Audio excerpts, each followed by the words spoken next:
Conquest of Micronesia. Ranging far, sweeping wide, American warships venture deep into the Central Pacific.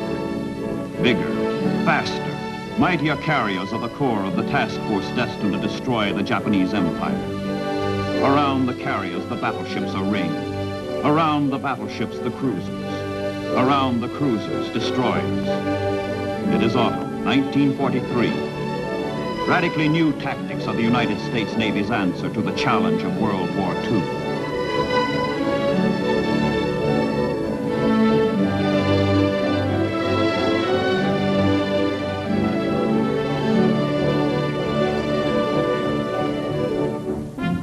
The immediate targets are the Gilbert and Marshall Islands, scattered for 1,000 miles athwart the equator. Mandated to the Japanese in 1920, the islands are studded with enemy fortifications. Land-based planes cannot reach them. But the Navy's floating airfields audaciously sail into striking range and deliver the blows that lead to invasion, to conquest.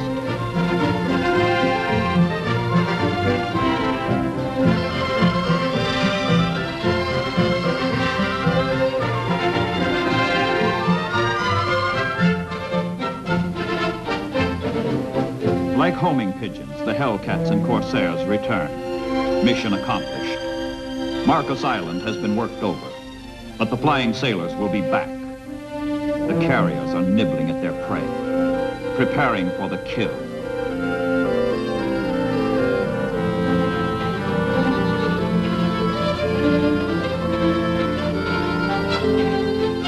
Pilots make their combat intelligence reports.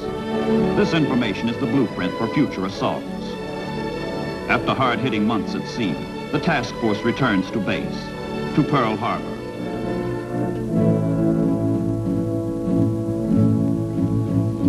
"18 months ago, the scene of the most humiliating military catastrophe in the history of the United States.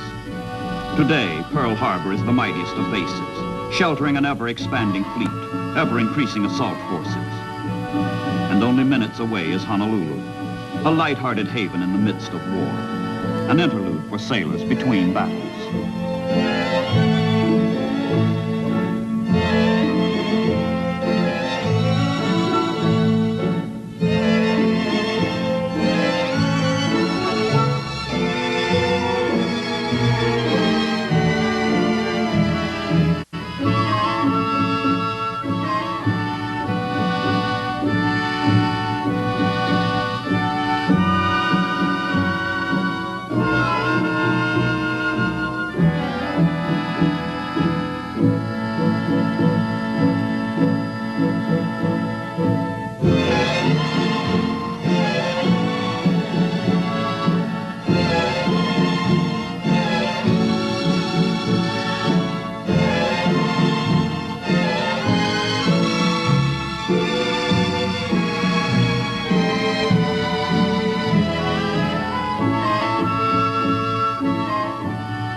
Assault troops.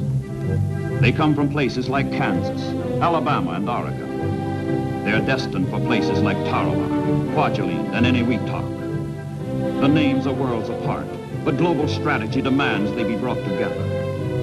Tokyo lies 4,000 miles westward by sea. It cannot be reached unless these men first suffer, and bleed, and die on intervening coral atolls that block the way.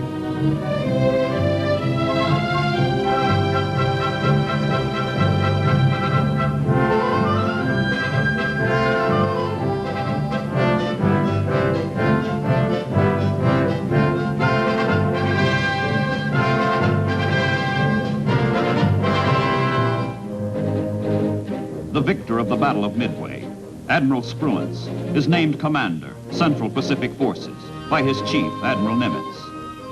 Under Spruance, powerful fast carrier forces sail from Pearl Harbor to test the possibilities of sustaining seaborne air power far from base, far from land support. The fleet is out to strike and stay.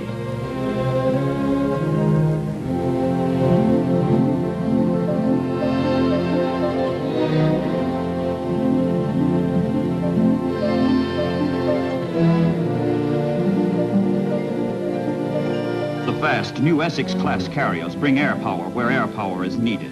Anywhere, anytime. Each of the 27,000-ton ships can be driven through the water at a speed that keeps pace with the fastest units in the fleet.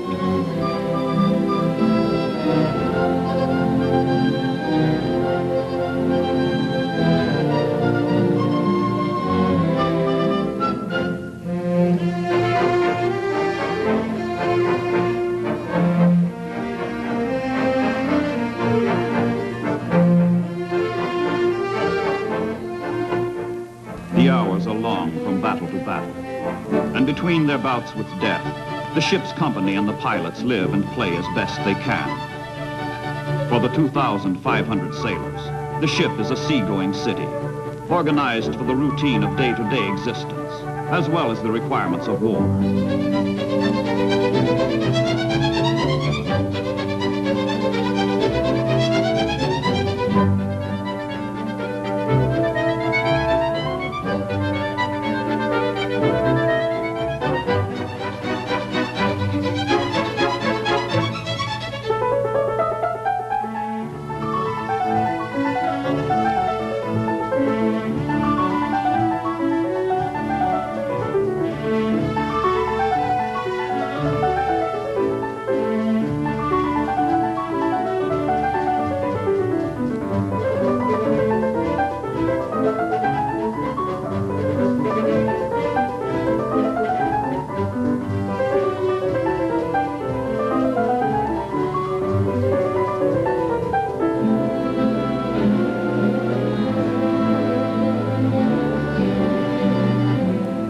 The business of warships is war, and the task force speeds steadily toward the target, into battle.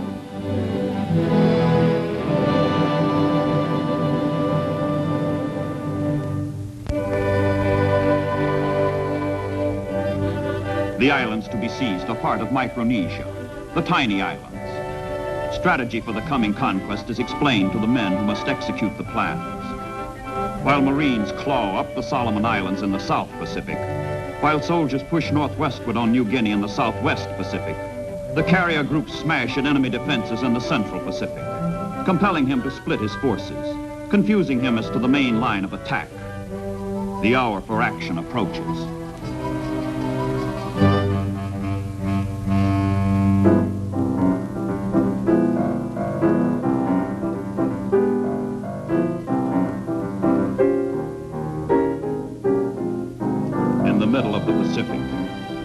In the middle of nowhere, every sailor in every part of the ship prepares for the coming attack.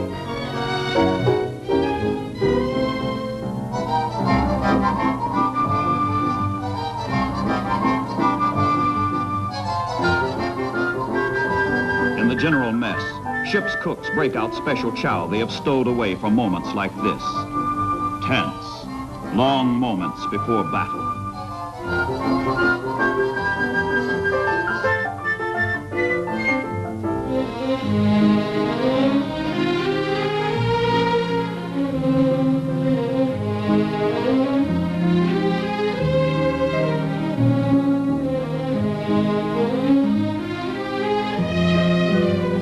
None says, but all know, some shipmates, at ease today, will be dead or wounded tomorrow. Dawn and action come all too soon. It is later than they dare think.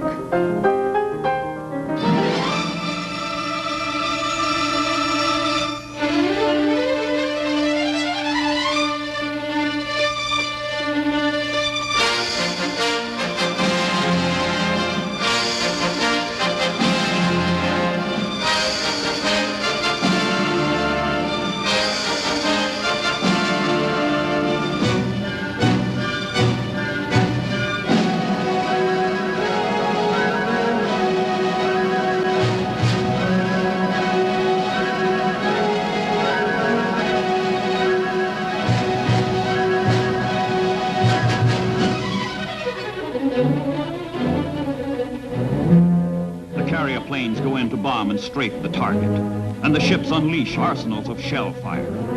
At Tarawa and Macon, at Kwajalein and Eniwetok, at Majuro, at Roy, and at Namur, sailors prepare the way for soldiers and Marines.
But no preparation can purge the landings of their terror.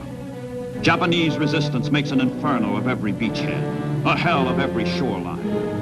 American troops are pushed to the limit of endurance, but they endure.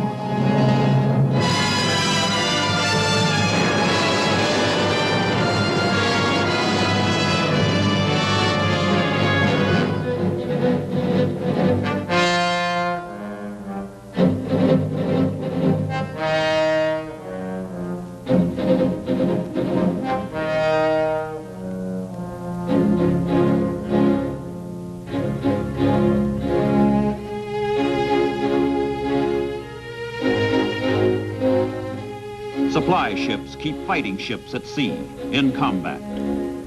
Though hundreds of miles from Pearl Harbor, though thousands of miles from California, there is no lack of essential ammunition, food, materiel, fuel, to keep the enemy on the run, to give those in battle more than they need to fight their fight.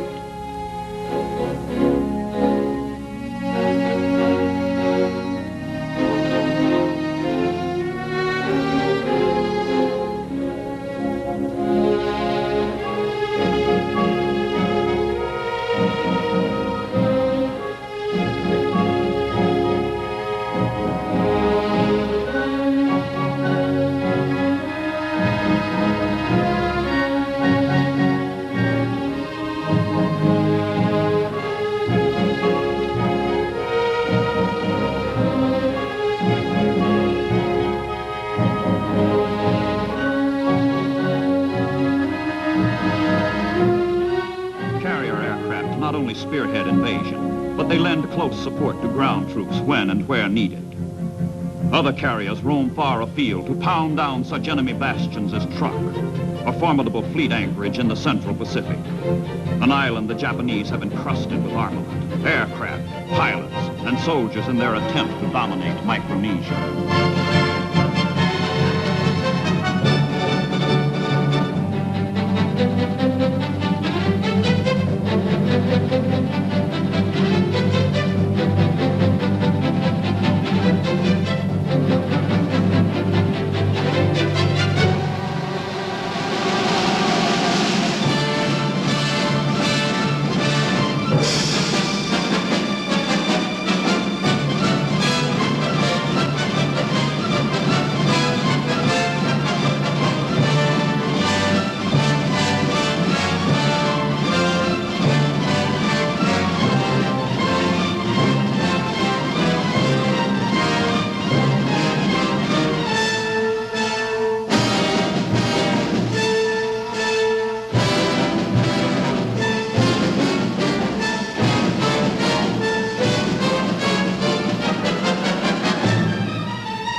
Plane after plane, squadron after squadron, group after group.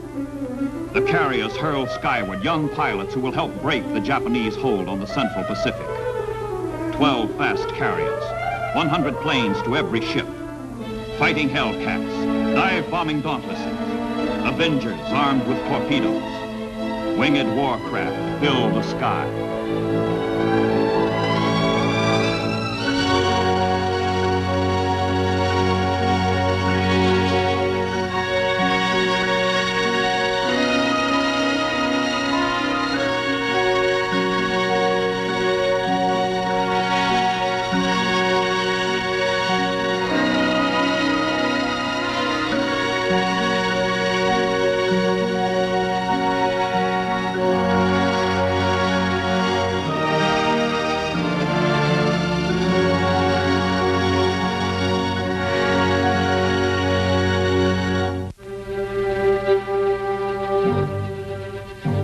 Into combat information centers come the first warnings of counterattack, and all hands know the carriers will be the major targets.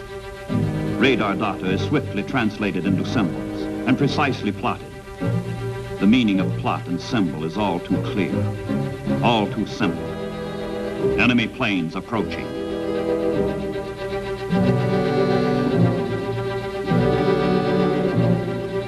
Out the carriers' combat air patrol to intercept the attackers, beat them off, shoot them down.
Crucial, burning islands, other carrier planes bomb and strafe in close support of the guy on the ground, who is slugging it out with a rifle, a carbine, or perhaps a hand grenade, flamethrower, or bayonet. But it works.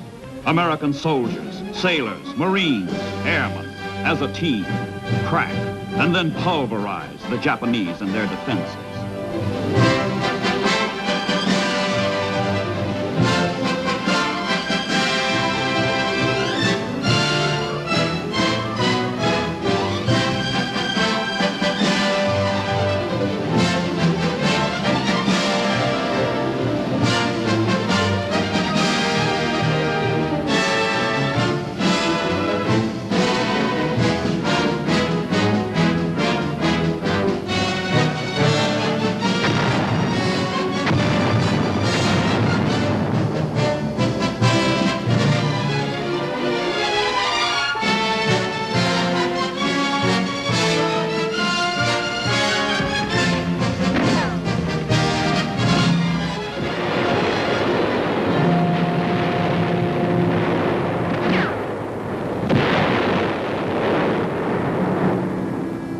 Island after island falls, and the Japanese never give up until they die. But there are always a few survivors, too stunned to fight on, too broken to resist.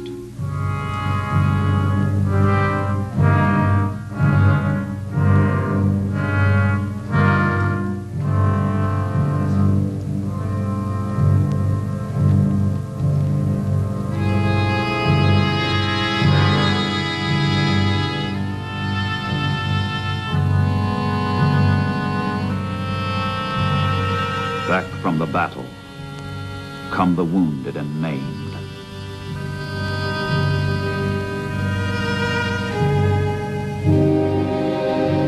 Back to the carriers come the shattered and crippled.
Planes and their pilots, the ships and their sailors, the landing troops have destroyed the Japanese in the Central Pacific.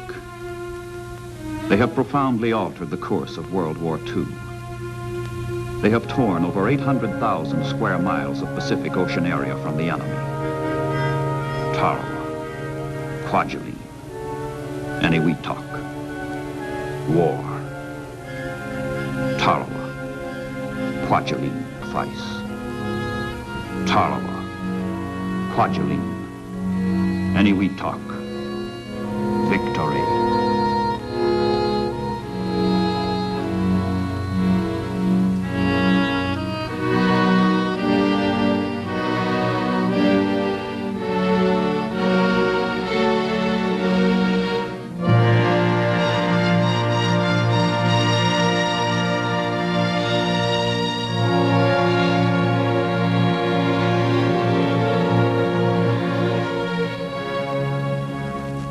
Conquest of Micronesia.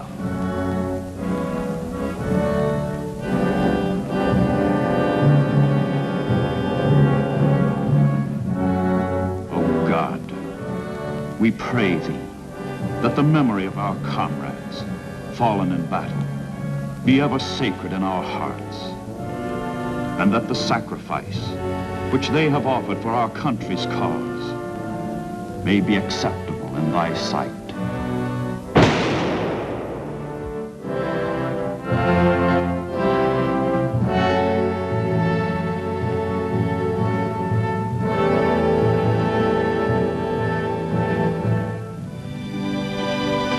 And may this sailor find repose with the plane in which he gave his life, that we might live. Into Thy hands, O Lord, we commend the soul of Thy servant departed, now called unto eternal rest. And we commit his body to the deep.